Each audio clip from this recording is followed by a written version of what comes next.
Welcome to my YouTube channel. পরীক্ষা শেষ হয়ে গেছে অনেক দিন হলো। এবার আমরা যে ডেসক্রিপটিভ যে সিরিজ কন্টিনিউ করছিলাম সেটাই কন্টিনিউ করব। কারণ যেহেতু পিএসসির অন্যান্য এক্সামগুলো এবার নোটিফিকেশান বেরোচ্ছে, বা যেগুলো প্রিলি হয়ে গেছে তার যেমন রিসেন্টলি পিএসসি ক্লার্কশিপের প্রিলি রেজাল্ট বের করেছে। মেন হবে এরকম প্রিপারেশন হচ্ছে। তো সেই অনুযায়ী পিএসসি অ্যাসিস্ট্যান্ট মাস্টারের কথা কিন্তু অনেক দিন ধরেই বলা হচ্ছে।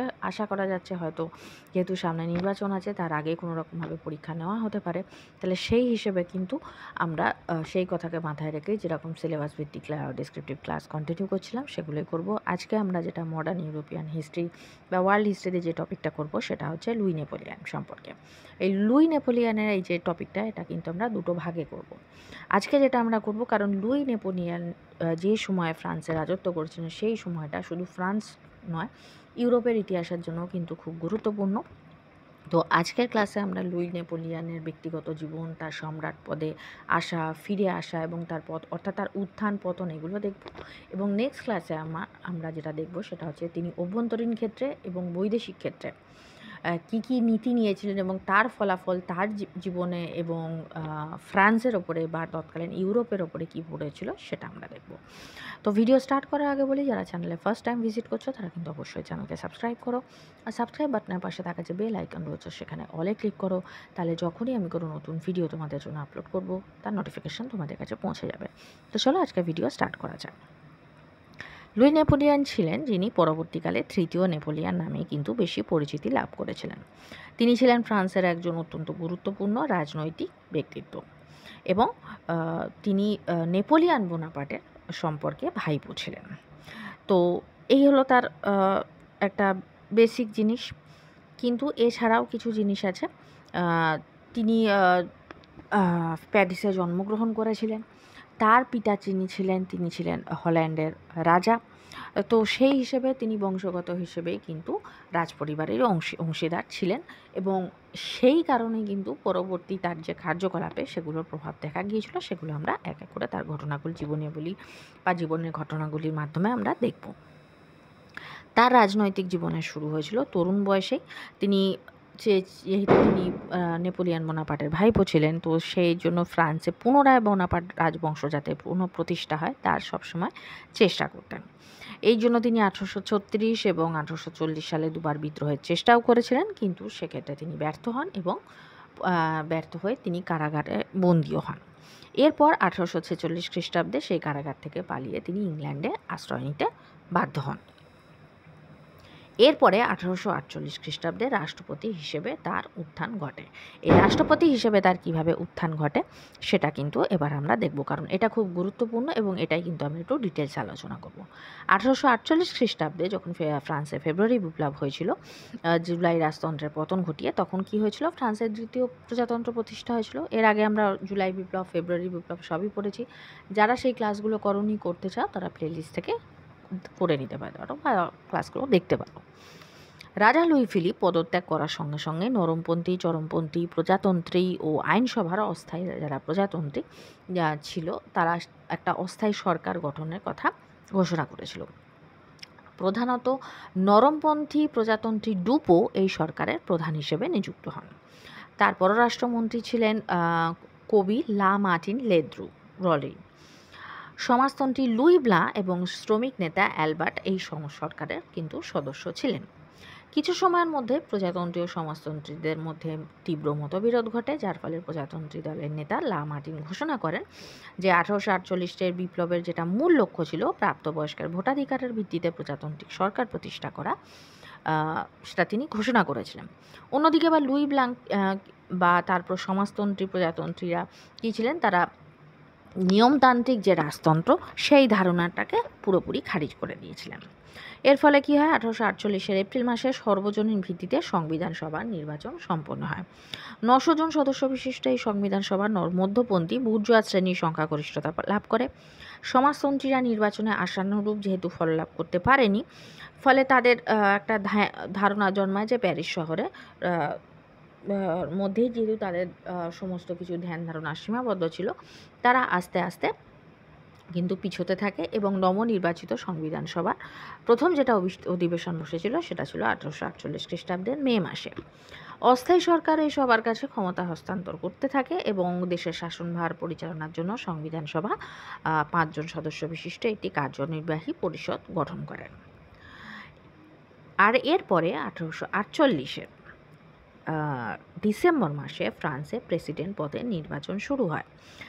প্রার্থী ছিলেন নরমপন্থী প্রজাতন্ত্রী জেনারেল ক্যাভিন্যাক এবং সম্রাট নেপোলিয়নের ভ্রাতুষ্পুত্র লুই নেপোলিয়ন।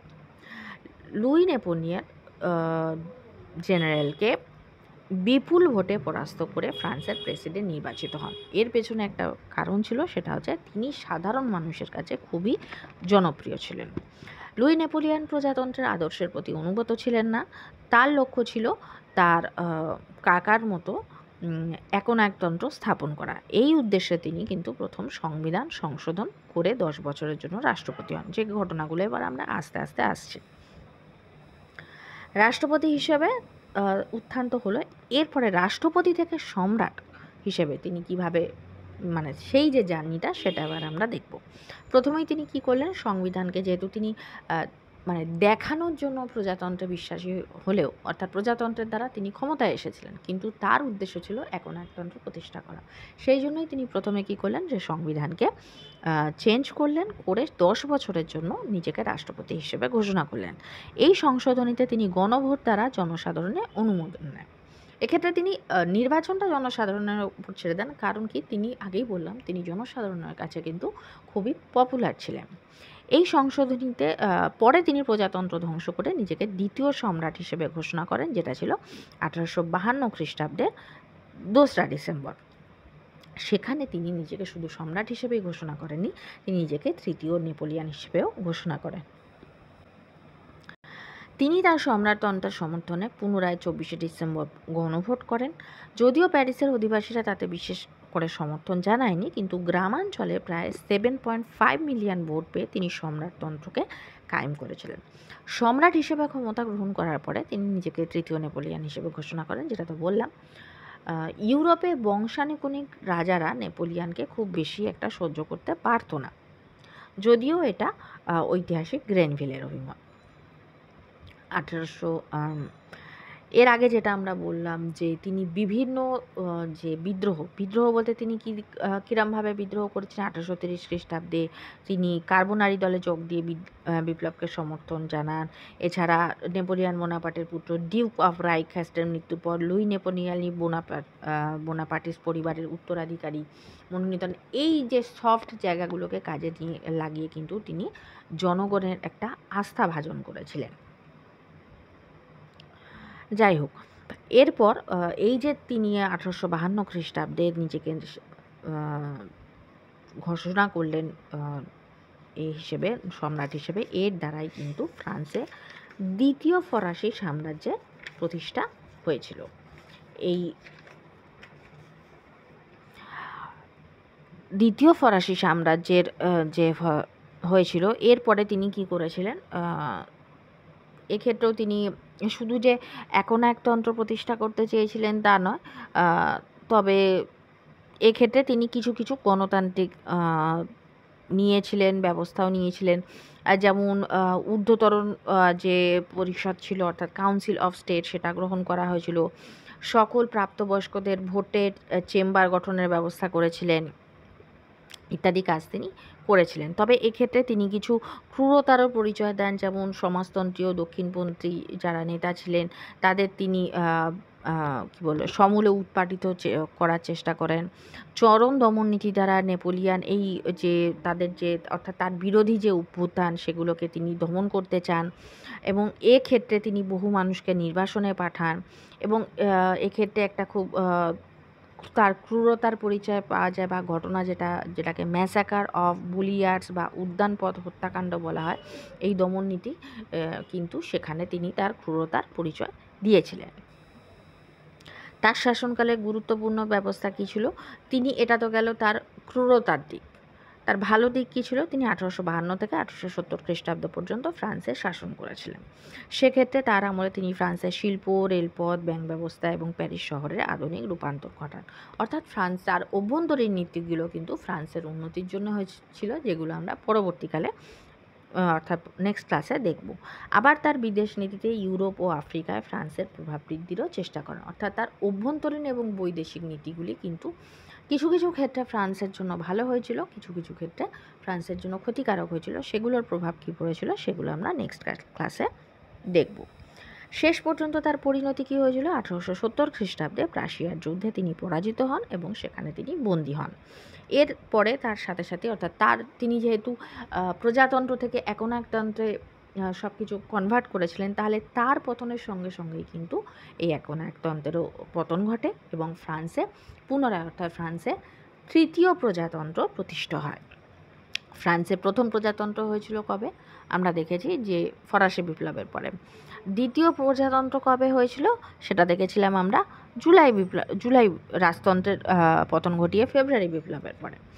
তাহলে তৃতীয় প্রজাতন্ত্র হলো কিন্তু লুই নেপোলিয়নের পতনের পরে। এই জিনিসগুলোকে কিন্তু মনে রাখতে হবে। এবং তৃতীয় প্রজাতন্ত্র প্রতিষ্ঠিত হলে নেপোলিয়ন তার তৃতীয় নির্বাসনে, এর আগে দুবার নির্বাসনে গিয়েছেন, সেটা তো আমরা আগে একদম প্রথমেই আলোচনা করলাম।